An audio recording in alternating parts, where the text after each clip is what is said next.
Welcome to, I always say another episode of Have You Seen It? But really, this is kind of new for us because we hadn't been together for a while. And the producer gave us permission to come together.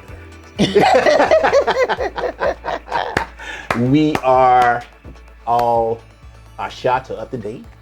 Yes. And so the producer felt that it was safe for us to actually see each other in person. Now, audience, this is not the first time I've seen Dee. I've seen Denise. We do associate outside of the show. We associate. We do. We associate outside of the show. And my co-host, for some reason, since we've been together just today, just this afternoon, she wants to play with this golf cart. I don't know why she wants to play with this thing. She's rolling it back and forth. So, audience, my co-host Denise. Hello, moviegoers. We're back. So, let's go ahead and start off with our movie recommendations or review. Alrighty. So, friends, I am recommending a Hulu original. Came out in 2020. And the name of the movie is called Run. It stars the lovely and talented Sarah Paulson. Love her. And Kiera Allen.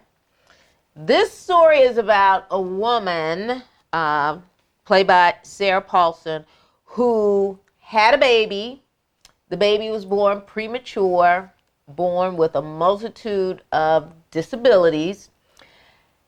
Thought the baby was not going to survive, but fast forward 17 years later, the young girl is college bound, still with her disabilities, taking daily medications, but she is wheelchair bound. So that's a big issue for her.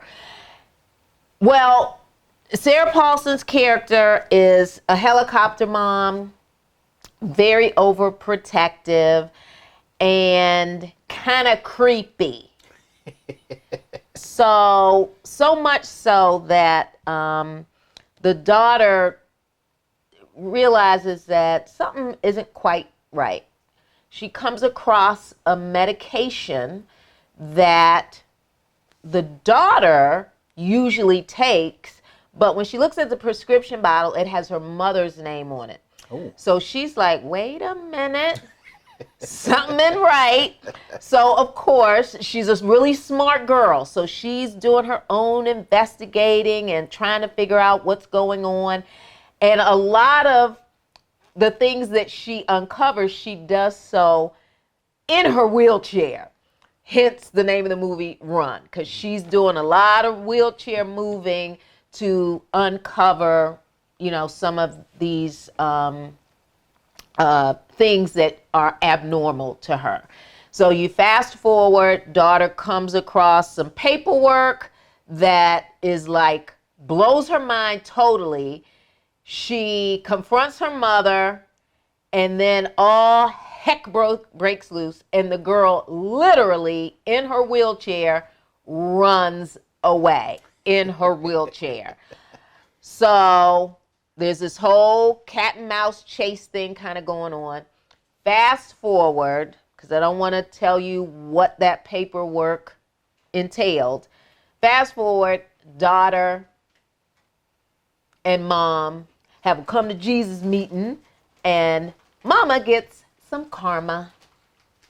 So I'm going to leave that there. If you like thrillers, suspense, if you've seen the movie Whatever Happened to Baby Jane, it has a little bit of that flavor in it, just to give you some background. But that is my recommendation. Run. Okay. So my movie is a review. It's new out in the theaters. And it's called Venom, Let There Be Carnage, starring Tom Hardy. All right. Okay, so in Venom 1, that's when we last seen Eddie Brock and Venom, the alien symbiote, who they're together, right? Saving the world from an alien invasion. So presently, Eddie's journalist career is back on the upswing, because in Venom 1, it actually went straight downhill. And so it's back on the upswing, but him and Venom are at an impasse. They literally cannot stand to be around each other, but they are part of each other. So that's kind of it.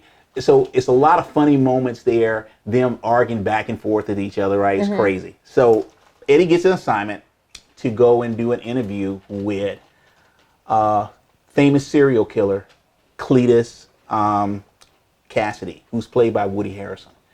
And while they're doing the interview, Venom notices drawings in Cletus's cell, and even though Cletus is in prison, he has never been, none of the bodies that he has been charged with killing, nobody's never found them. But Venom figured out by some of the stuff that's in his cell where the bodies was. So he told Eddie. Eddie published it. Eddie's now blowing up. All right, he was already on the uprise, and now he's blowing up.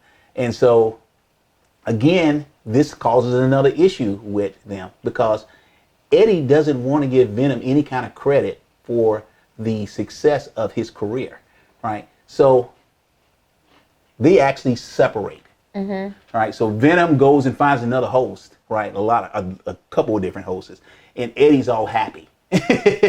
But through a series of events, Cletus gets his own symbiote. And Eddie finds out about it. So now he's looking for Venom so that they can get back together to stop Cletus and his new symbiote called Carnage. So good supporting cast in it. So you're going to like a lot of people you're going to recognize in there. So my review grade for Venom Let There Be Carnage is, I'm going to give it a B-. Okay. B- it is. You heard that, folks. So, Denise. Yes. Who you nailed it? My nailed it is the lovely and talented Julie Andrews from the classic movie The Sound of Music. The hills are alive with Sound of Music. Okay. All right. If I'd have did that, that'd been over. But if you've seen this classic, this is wonderful. A nun leaves the convent. She becomes a governess for a widower with a bunch of kids, wins the kids over and the widower over with her kindness and song. Oh. My nailed it. Julie Andrews, who can sing much better than I could ever dream of. So my nailed it. Pierce Brosnan and Julianne Moore in Laws of Attraction. They are two divorced lawyers who happened to get drunk one night and got married. And what was so good about this movie is the chemistry between the both of them. You know, it's a story that's been done before, but the chemistry between them was great. All right. So my nailed it is Pierce Brosnan and Julianne Moore in Laws of Attraction. Alrighty, thank you. All right, folks, you can subscribe to our YouTube channel. Make sure you hit that like button.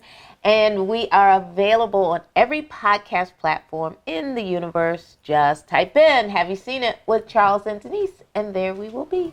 Audience, thank you very much for joining us for our first live show together in a while. And the show is Have You Seen It? And we're out. Bye-bye.